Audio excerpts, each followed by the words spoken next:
एक बेलपत्र, एक धतूरा। धतूरा जानते हो? अरे बोलो तो जम के, जानते हो ना? एक बेलपत्र, एक धतूरा, एक शमी पत्र। शमी पत्र कितना? एक बेलपत्र, एक धतूरा, एक शमी पत्र और एक सफेद पुष्प। केवल एक सफेद पुष्प। एक आखा चावल का दाना। आखा का मतलब जानते हो? मतलब पूरा सेगा चावल का दाना। एक चावल का दाना, एक सफेद पुष्प, एक धतूरा, एक बेलपत्र, ये सब हाथ में लेकर अगर तुमको ऐसा लगता है कि आपको ऐसा महसूस होता है कि मेरी सारी राहें बंद पड़ी हुई है और मैं जिस काम में हाथ डालता हूँ वो काम आज होता ही नहीं, दिन लग जाते हैं। जब दुनिया के लोगों के पास में सुख आ जाता है तब भगवान मुझे सुख देता है, जब दुनिया का भला हो जाता है तब मेरा भला होता है। भगवान मेरी सुनता नहीं, सब राहें बंद हैं मेरी, कोई रास्ता सूझ ही नहीं रहा। अगर मैं फसल लेने की सोचता हूं तो फसल नहीं आती, काम करने की सोचता हूं तो काम नहीं होता। कुछ ना कुछ टेंशन मेरी जिंदगी में है। तो कभी मौका मिल जाए जिस दिन तुम्हारे हाथ में ये सभी चीजें हों, बेलपत्र, धतूरा, पुष्प, शमी पत्र, चावल का एक दाना, ये सब तुम्हारे हाथ में हो और शिवरात्रि का दिन हो, 12 महीने कोई सी भी शिवरात्रि का दिन हो, उसी शिवरात्रि के दिन जिस दिन आप दोपहर में मंदिर चले जाएं या शाम को जाएं या सुबह जाएं, कभी भी, पर शिवरात्रि के दिन अपने हृदय में ध्यान कर कर और त्रिपुरारी नाम का स्मरण कर कर। कौन सा नाम? त्रिपुरारी नाम का स्मरण कर कर भगवान शिव से अपने मन की बात कहकर, भोला सब दुख काटो, त्रिपुरारी नाम का स्मरण कर कर हाथ में लेकर भगवान शिव के शिवलिंग पर अगर हम समर्पित कर देते हैं तो ये निश्चितता है राहें अपने आप खुलना प्रारंभ हो जाती है और कार्य में सफलता।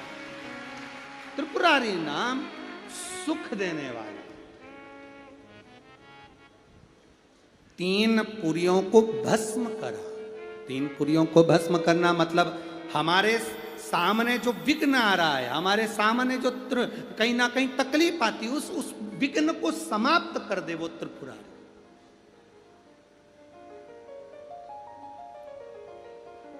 हमारे विघ्न को जो समाप्त कर दे वो त्रिपुरारी। शिवरात्रि के दिन बेर चढ़ाने का बड़ा महत्व है और शिवरात्रि पर चढ़ा हुआ वो बेर उठाकर ले आइए और उस बेर को उठाकर रख लीजिए। मान लो किसी को उदर से जुड़ी हुई जब तकलीफ रहती है, पेट से जुड़ी हुई तकलीफ रहती है, पेट से जुड़ी हुई कोई भी प्रॉब्लम हो, अगर पेट से जुड़ा हुआ कोई भी रोग आपको लग गया और डॉक्टर की दवाई चल रही है, सारी औषधि चल रही है, जो शिवरात्रि पर आपने बेर चढ़ाया है वो बेर अगर आपके यहां रखा हुआ है, वो बेर उस रोग वाले व्यक्ति को खिला दीजिए। आधे घंटे के अंदर पेट का दर्द, पेट की तकलीफ, पेट का कैसा भी रोग होगा एकदम आराम लग जाएगा। उस बेर में इतना दम, इतना प्रबलता आ जाती है। शंकर को जो शिवरात्रि के दिन बेर चढ़ाया जाता है।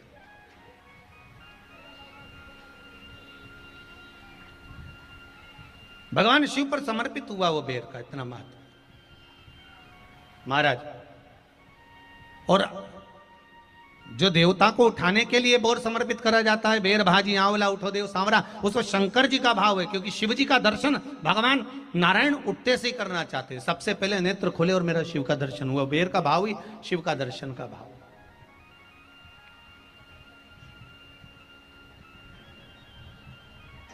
कितनी बड़ी औषधि होगी बेर के अंदर, जरा देखिएगा कि मेरे राम जी शबरी अम्बा के दरवाजे पर पहुंचे।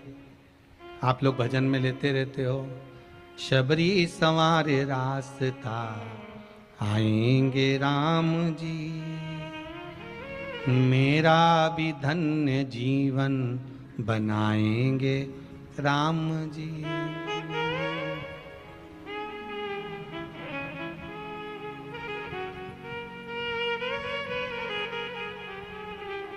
और बागों से चुन चुन के वो लेकर आई बेर की टोकरी लाई। खट्टे हो चाहे मीठे हो पाएंगे राम जी,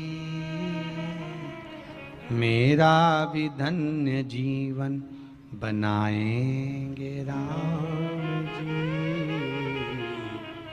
शबरी ने राम जी को बेर दिए, राम जी ने बेर खाया, प्रेम से खाया। याद आया पीछे लक्ष्मण खड़ा है, राम जी ने लक्ष्मण को बेर दिए, ले लक्ष्मण ये बेर खा ले। लक्ष्मण जी ने बेर लिए, लक्ष्मण जी ने बेर को देखा तो वो शबरी अम्बा अपने मुंह से झूठा करके दे रही है। लक्ष्मण जी ने बेर लिया, पास में रख लिया, फिर लिया, फिर रख लिया। शबरी जी राम जी को बेर दे, राम जी लक्ष्मण जी को बेर दे, लक्ष्मण जी वो बेर लेके पीछे फेंकते जाए। उठाए फेंका, उठाया फेंका, उठाया फेंका। अब कोई लक्ष्मण साधारण है? जब भगवान राम विष्णु हैं, लक्ष्मण शेषनाग हैं, शेषनाग अगर कोई चीज फेंकेगा तो क्या पास में फेंकेगी? उठाया फेंका, कोसों दूर जाकर गिरा। और वो बेर कब काम आया? जब लक्ष्मण जी को शक्ति लगी, बाण लगा, लक्ष्मण जी मूर्छा होकर जमीन पर पड़े। सुषेण वेद को बुलाया और वेद से बुलाकर पूछा कि लक्ष्मण कैसे उठेगा? तो कहा संजीवनी लेकर आओ। संजीवनी लेने के लिए भेजा।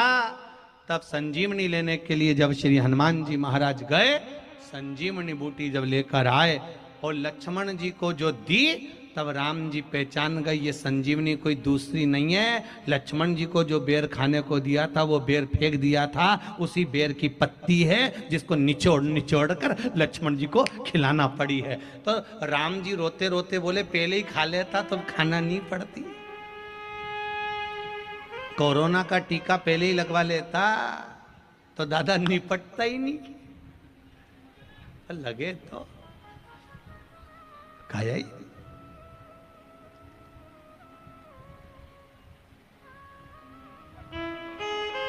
यहां तो सीधी सीधी बात है ना।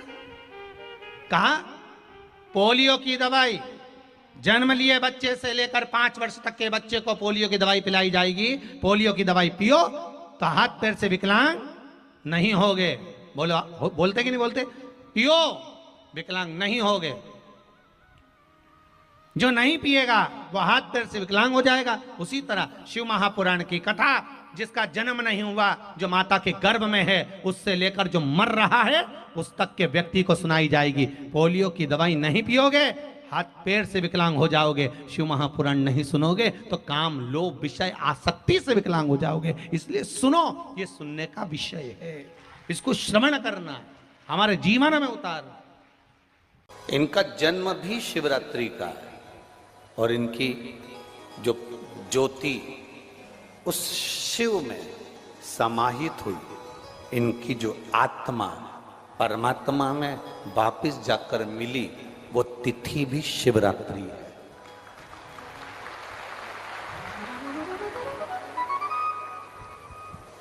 वो तिथि भी शिवरात्रि। इसलिए माघ की शिवरात्रि और फाल्गुन की शिवरात्रि, ये दोनों शिवरात्रि तारा बाबा की कुटिया में एक भव्यता के रूप में मनाई जाती है। भव्यता।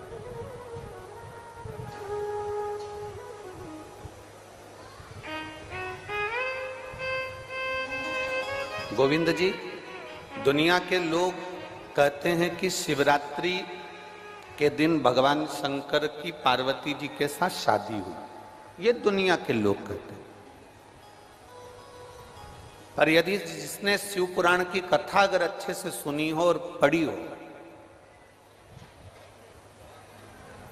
तो शिव जी की शादी की जो तारीख है वो ये नहीं है। हमने पहले भी उसका वर्णन किया। भगवान देवाधिदेव महादेव के विवाह की जो तारीख है वो वैशाख शुक्ल पंचमी, शुक्ल पक्ष के वैशाख के महीने में जो पंचमी पड़ती है, उस दिन भगवान शंकर और पार्वती जी का विवाह हुआ था। ये जो शिवरात्रि है, ये विवाह की रात्रि नहीं है।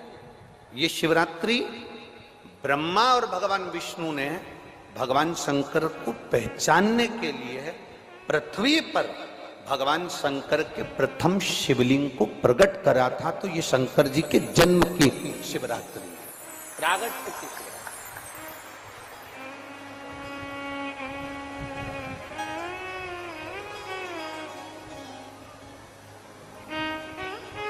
ये शिव जी के प्रागट्य की शिवरात्रि। जैसे तारा बाबा जी का जो जन्म है वो शिवरात्रि का मान्य है। ये शिवरात्रि जो आएगी, माघ की शिवरात्रि, जो मूल शिवरात्रि होती है, जिस दिन शिवरात्रि के दिन भगवान ब्रह्मदेव और भगवान नारायण ने भगवान शंकर को एक पर्वत को घुमाकर उनके लिंग की आकृति, उनका स्वरूप प्रकट किया। उनका स्वरूप प्रकट किया, उनका जन्म। आपसे कोई पूछे कि शंकर जी का जन्म कब हुआ, तो आप बिल्कुल बेझिझक कह सकते हो शिवरात्रि के दिन, हैप्पी बर्थडे टू यू। उसमें तुम्हें सोचना नहीं है। भ्रम फैलाने वाले बहुत भ्रम फैलाते हैं। आपसे कोई पूछे तारा बाबा जी का जन्म कब हुआ, तो आप कह सकते हो शिवरात्रि के दिन हुआ। और आज इस व्यासपीठ से एक बात और कहना चाहेंगे, जिसको अपने जन्म की तारीख ना मालूम हो, जिसको अपने जन्मदिन ना मालूम हो, वो आप नियम बना लो कि आपका जन्मदिन भी शिवरात्रि के दिन ही हुआ है, पक्का। जब परब्रह्म परमेश्वर स्वयं देवादिदेव महादेव शिवरात्रि के दिन प्रकट हो जाता है, उसका शिवलिंग, उसकी आकृति प्रकट हो जाती है। और ब्रह्मा जी ऊपर जाकर मालूम करते हैं, आकाश में बढ़ते जाते हैं, जाते जाते हैं, तो भी उनको शंकर भगवान के शिवलिंग का छोर नहीं मिलता।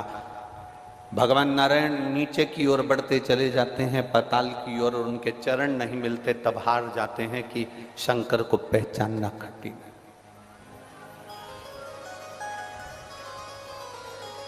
शिव को पहचानना, शिव को जानना कठिन है, बहुत कठिन। जैसे शंकर को पहचानना कठिन है, जैसे शिव को पहचानना कठिन है, उसी तरह कोई संत को, कोई गुरु को, कोई सतगुरु को पहचानना कठिन। अब तारा बाबा जी की कुटिया को आप देखेंगे तो अब तो बड़ी सुंदर है, बड़ी सुंदर। आपने बना भी दिया, रास्ता भी बना दिया, बगीचा भी बना दिया, सुंदर तारकेश्वर महादेव का मंदिर भी बना दिया, गुफा भी बन गई। पर सत्यता में बताओ कि जब तक तारा बाबा जी थे तब तक एक छोटी सी झोपड़ी में रहना, अपनी झोपड़ी से बाहर नहीं जाना, अपने भजन में डूबे रहना, अपनी भक्ति को करते रहना। एक धूपाड़ा जला के रख लिया, उस धूपाड़े में अग्नि में सेकते रहना और अपना काम करते रहना।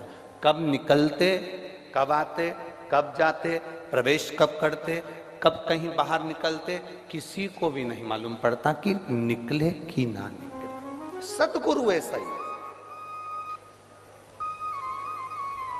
संत, असली संत की पहचान ये होती है, असली सतगुरु जो होता है, असली सतगुरु।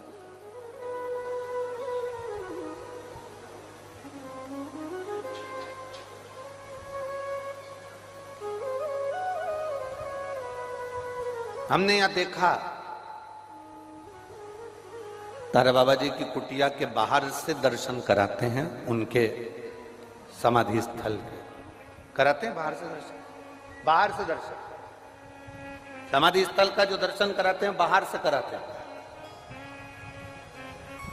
कल रात्रि को सावन पंडित जी कह रहे थे, गुरुजी अपन इतनी सारी जगह गए, कई समाधियों पे अपन ने दर्शन करे, वहां तो बिल्कुल अंदर तक सभी को दर्शन कराते हैं, यहाँ बाहर से दर्शन कराते हैं। हमने कहा इसी को समझ कहते हैं। शिव महापुराण में एक वर्णन आता है, पशुपति नाथ का व्रत करो, 16 सोमवार का व्रत करो, सोमवार का व्रत करो, शिवरात्रि का व्रत करो, चतुर्थी का व्रत करो, तीज का व्रत करो, एकादशी का व्रत करो, पूर्णिमा का व्रत करो, आपका मन पड़े वो व्रत करो, व्रत करने की मना नहीं, पर शिव महापुराण कहती है, शंकर भगवान का चरित्र कहता है कि व्रत करने वाले को सबसे बड़ा नियम एक धारण करना चाहिए। सबसे बड़ा व्रत का नियम कौन सा है कि जो व्रत करे, दिन भर भूखा रहे, दिन भर कुछ ना खाए और अपनी कामना के लिए भगवान शंकर की आराधना करते हो, भगवान शिव की उपासना करते हो, और कोई आया तुम्हारे पांव को छुआ, प्रणाम करा, और तुम्हारे पांव को छुआ, प्रणाम करा, और तुमने उसके ऊपर हाथ रख दिया, या तुम्हारे चरण छुए और छूकर उसको तुमने अपने दिल से कुछ दे दिया, उसने चरण छुआ और तुम्हारे नीवी मुख से निकला, पर तुम्हारे चरण को अगर उसने व्रत वाले दिन हाथ लगा लिया तो समझ लेना कि तुमने जो दिन भर व्रत करा उस व्रत का पुण्य वो लेकर चले गया। तुम्हारे व्रत का पुण्य वो लेकर का बहुत अच्छा क्रम है महाराज। वो केवल शिवरात्रि के दिन करने का होता है। कहते हैं जिसका व्यापार ना चले, व्यवसाय ना चल रहा हो, बहुत ज्यादा कष्ट में जीवन निकल रहा हो और बहुत ही ज्यादा तकलीफ हो रही हो, तो धतूरे को हल्दी में डुबोकर शंकर भगवान को शिवरात्रि के दिन रात को 12 बजे समर्पित करें। उस धतूरे को वापस उठा लाएं 5-10 मिनट के बाद, श्री शिवाय नमस्तुभ्यम बोलकर लाल कपड़े में उसको बांधकर व्यापार वाली जगह में कहीं पर भी उसको बांध दिया जाए। व्यापार पीछे नहीं हटता, व्यापार अग्रण्य भाव में बढ़ता चले जाता है। महाराज उस धतूरे को केवल परंतु शिवरात्रि के दिन रात को 12 बजे ही किया जाए, हल्दी में डुबोना पड़ता है।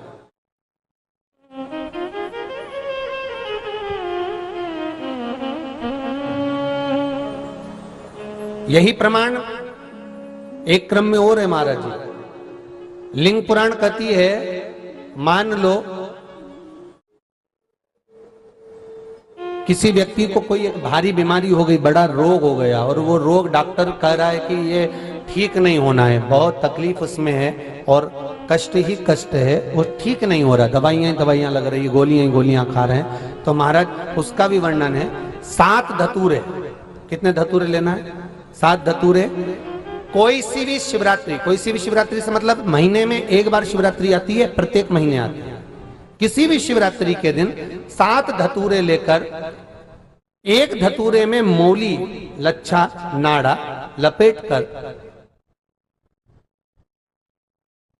चंद्रमौली भगवान का स्मरण कर उस मौली को लपेटकर 6 धतूरे में हल्दी लगाकर शंकर भगवान की जो जलाधारी है, जलाधारी में आपको पहले भी वर्णन किया है, शंकर भगवान का ये शिवलिंग है, ये जलाधारी है, ये भगवान का जल निकलने का स्त्रोत, चरणारविंद का भाव। शिवलिंग जहां रखा हुआ है ये पार्वती जी का हस्त कमल है, जो ये गोल भाग है ये पार्वती का हस्त कमल है, जहां शिवलिंग रखा है। जहां से जल नीचे गिरता है उसके सीधे भाग में श्री गणेश जी महाराज का स्थान है, उसके उल्टे भाग में श्री कार्तिकेय जी का स्थान है। जलाधारी के सामने एक मोटी सी लाइन होती है, कहीं सांप बना होता है, कहीं स्थान बना होता है। जो मोटी सी लाइन है ये शंकर भगवान की सबसे छोटी लड़की अशोक सुंदरी का स्थान है। जलाधारी के ऊपर जो 3 टेकी लगी है ये भृगु ऋषि का, भृंगी गण का स्थान है।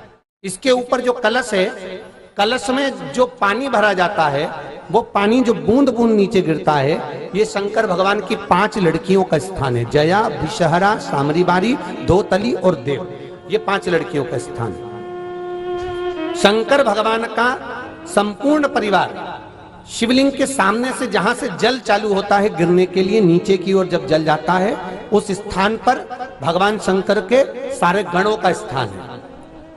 फिर जब जल बहकर सामने की ओर जाता है, जितनी दूर तक जल जाता है उतनी दूर तक भगवान शंकर के उस जल भाग को ग्रहण करने के लिए 33 कोटि देवताओं का स्थान है। इसलिए उस जल को हम लांघते नहीं है, क्योंकि वहां 33 कोटि देवता विराजमान रहते हैं महाराज। तो जो बीमारी डॉक्टर ने बता दी और बहुत बड़ा रोग हो गया और शरीर में कष्ट है, ठीक नहीं हो रहा, चाहे लीवर से जुड़ा हो, चाहे किडनी से जुड़ा हो, चाहे कैंसर से जुड़ा हो, और मान लो शरीर में कहीं गांठ भी हो गई है और वो मिटी नहीं रही हो, तो महाराज निवेदन है 7 धतूरे, एक धतूरे पर मौली लपेटकर वो शंकर जी के शिवलिंग के ऊपर चढ़ाना। 6 धतूरे, उसमें से एक धतूरा भगवान श्री गणेश जी का स्थान, दूसरा धतूरा श्री कार्तिकेय जी का स्थान, तीसरा धतूरा अशोक सुंदरी का स्थान। महाराज शंकर भगवान की जगदम्बा जी के हस्त कमल के ऊपर एक धतूरा, 5, एक धतूरा जहां से जल नीचे की ओर बहकर जा रहा हो, पानी जिस जगह से नीचे गिर रहा हो बिल्कुल वहीं पर एक धतूरा चढ़ा देना है। उस धतूरे को चढ़ाने के बाद वो धतूरा वापस लेकर आना है, अवधूतेश्वर महादेव का नाम लेकर या चंपेश्वर महादेव का नाम लेकर उस धतूरे को जो बीमार व्यक्ति है उसका स्पर्श कराकर बेलपत्री के पेड़ के नीचे पटकवा देना है। महाराज धीरे धीरे रोग में आराम मिलना प्रारंभ हो जाता है, औषधियां धीरे धीरे समाप्त हो जाती हैं और व्यक्ति स्वस्थ हो जाता है। ये केवल शिवरात्रि के दिन ही होता, 12 महीने शिवरात्रि आती है, आप किसी भी शिवरात्रि को कर सकते हो, किसी भी शिवरात्रि। श्री शिवाय नमः। शुभम भक्तों, उम्मीद करती हूँ वीडियो आपको पसंद आया होगा। हर हर महादेव। फिर मिलते हैं दूसरे वीडियो में। श्री शिवाय नमः।